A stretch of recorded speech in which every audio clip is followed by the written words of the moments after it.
Selanjutnya yang ketiga tentang data nih ya. Triyanti kan ini ada masalah ya. Ya. Ini kan ingin menyelesaikan masalah ya. Nah, masalah itu diselesaikan lewat dengan apa? Kan rumusan masalah di sini ada rumusan masalah. Assalamualaikum warahmatullahi wabarakatuh.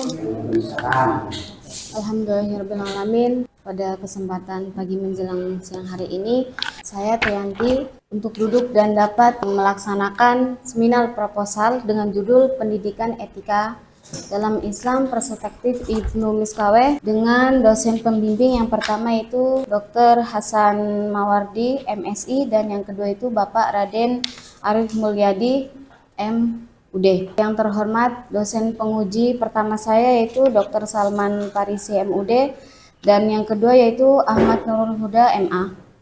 Untuk yang terhormat juga Bapak Ismet, dan untuk mempersingkat waktu, di sini saya akan memaparkan PowerPoint yang sudah saya buat, yaitu berjudul Pendidikan Etika dalam Islam Perspektif Ibnu Miskaweh. Latar belakang masalah, suatu pendidikan di sekolah harus didasarkan pada etika untuk para muridnya yang akan melakukan pendidikan di sekolah. Etika dan adab ini sangat penting dalam kehidupan sehari-hari. Dengan kata lain yaitu sikap yang harus dijalani sebelum melakukan pendidikan di sekolah. Tidak hanya di sekolah, etika dan adab ini secara keseluruhan yaitu segala bentuk sikap kita, baik dari watak, perilaku atau tata cara yang mencerminkan nilai sopan santun, kehalusan, kebaikan, budi pekerti, dan etika dan adab ini bisa dilakukan di mana saja. Karena itu kita harus sopan santun dimanapun kita berada. Untuk identifikasi masalahnya itu ada 3. Yang pertama,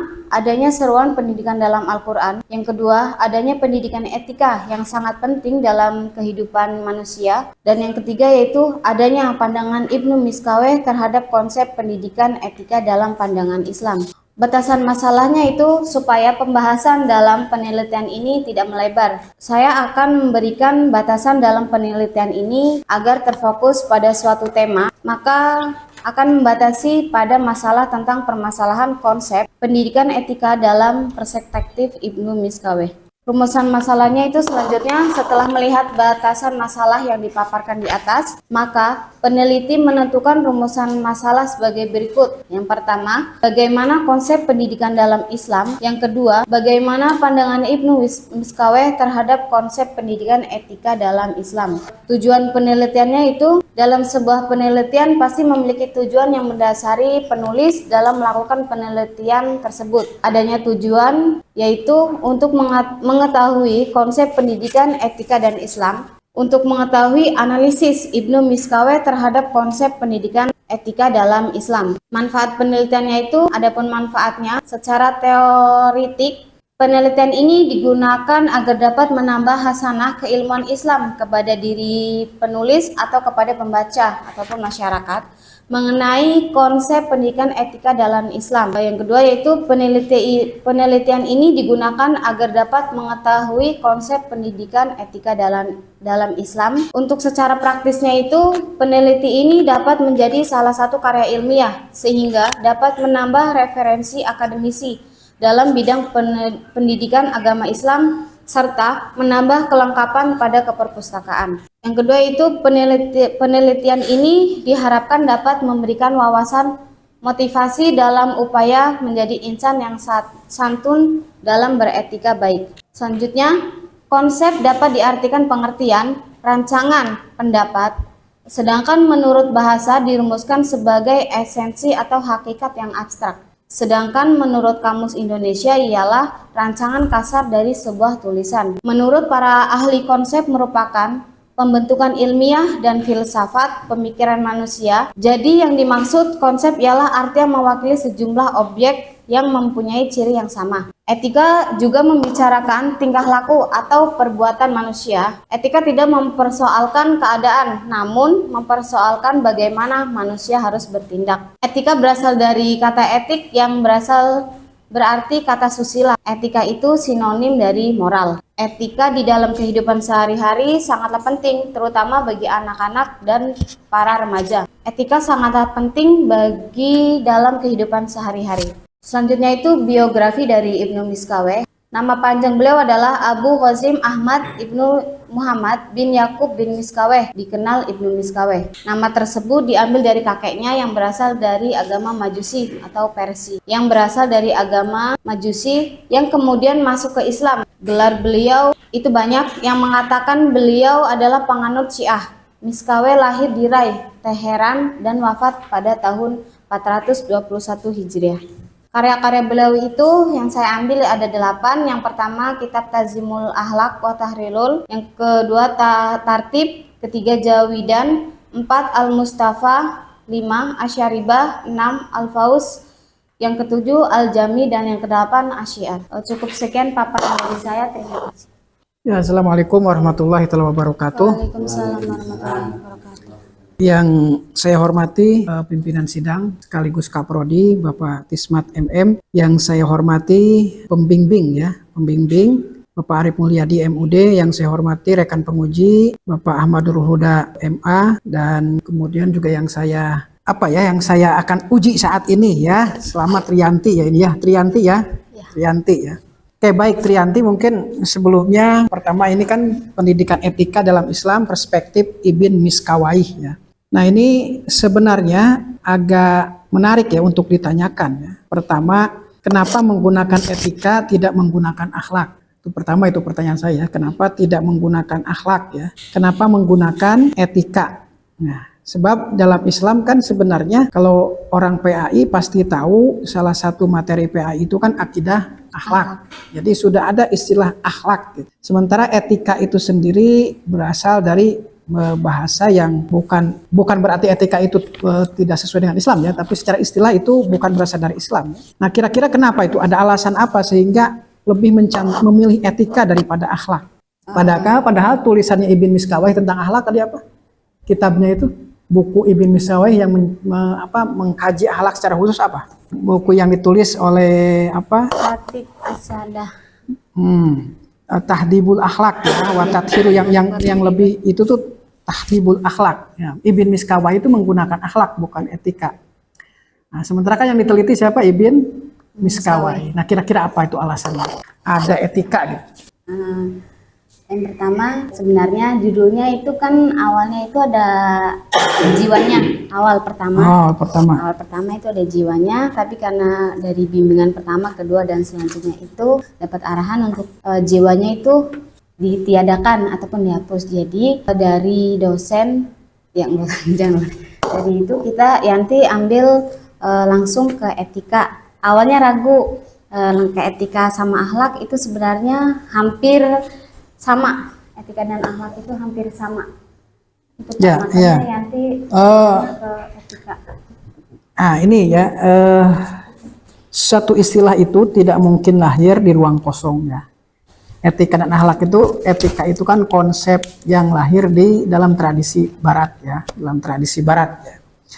Makanya di sini nanti harus hati-hati karena etika ini ya, meskipun sama-sama mengajarkan nilai baik buruk, tapi ada satu yang esensial. Etika itu bersifat rasional dan lebih mungkin tidak mendasarkan diri kepada ajaran-ajaran agama ya. Nah, jadi kalau istilahnya kan Ibn Miskawai kan hidup besar di dalam lingkungan Islam ya. Jadi sangat mungkin pengaruh ajaran-ajaran Islam yang itu bersifat ketuhanan itu sangat kuat gitu ya. Jadi di sini harus hati-hati, apakah ya nggak masalah sih, tapi mungkin apakah kemudian Trianti ini akan meneliti aspek-aspek akhlak yang tidak yang bisa diterima secara universal, atau akhlak yang kemudian bisa diterima oleh kaum muslimin saja gitu. Nah, kalau memang itu, tapi saya kira sih jadi tidak cukup hanya diarahkan pembimbing, karena yang lebih mengetahui tentang penelitian ini kan Trianti. Ya betul nggak? Betul.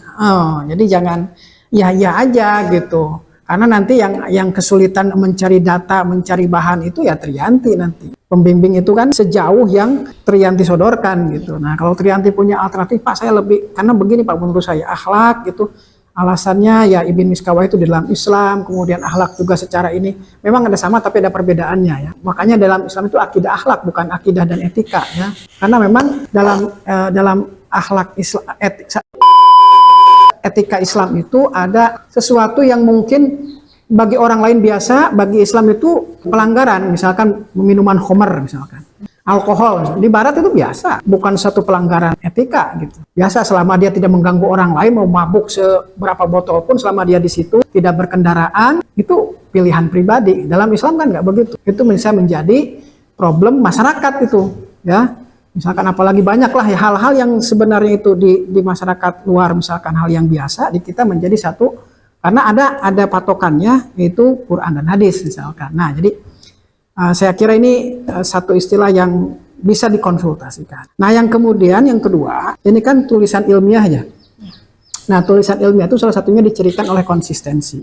Saya melihat konsistensi di sini, konsistensi misalkan tadi antara judul dengan novelty penelitian ya, halaman 8. Penelitian ini tentang konsep jiwa dan pendidikan etika dalam Islam perspektif Ibn Miskawai. Ya, sementara judulnya pendidikan etika saja. Tadi dijelaskan ini sudah dirubah. Nah, harusnya dibaca ulang lagi kemudian iya kan? Iya. Karena ini novelty, ini bahaya nih kalau novelty-nya kan sudah membaca di atas ya. Nah, membaca beberapa ini tapi ternyata loh, ini kok konsep jiwa. Nah, itu ya. Jadi konsistensi sekali lagi dipertahankan. Selanjutnya yang ketiga tentang data nih ya. Triyanti kan ini ada masalah ya? Iya. Ini kan ingin menyelesaikan masalah ya. Nah, masalah itu diselesaikan lewat dengan apa? Kan rumusan masalah di sini ada rumusan masalah ya. Ada batasan, ada rumusan masalah bagaimana konsep pendidikan dalam Islam. Bagaimana pandangan Ibn Miskawai terhadap konsep pendidikan etika dalam Islam. Ini masalah yang akan diselesaikan oleh Triyanti, betul nggak? Ya. Atau masalah orang lain ini? Nah, jangan sampai masalah sendiri aja nggak selesai kok masalah orang lain bawa-bawa ke sini ya. Ya. Ya, harus menyelesaikan masalah yang di ini. Nah, sebelum saya lain ke sana, ini kan masalah. Masalah itu apa sih? Masalah itu